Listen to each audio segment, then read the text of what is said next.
So what you want to start by doing is getting the patient lying down in a comfortable position and in a position where you can see. So you need to be able to see directly into the mouth. So you need to maybe get someone to hold a torch, just so that it's all nice and bright. So to complete a turn, what you want to do is you want to grab your key,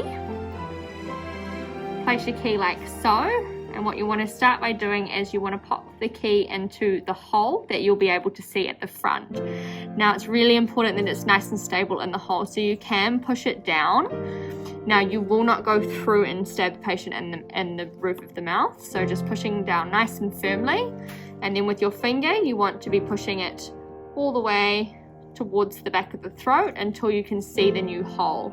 If you can't see the new hole, maybe you've gone not to all the way, you need to make sure that you've fully completed the turn and you can see that new hole. Now really important, when you're taking the key out, you wiggle it out towards the back of the throat, and this is important so that you don't wiggle this new hole so that you can't see it, and that's one turn.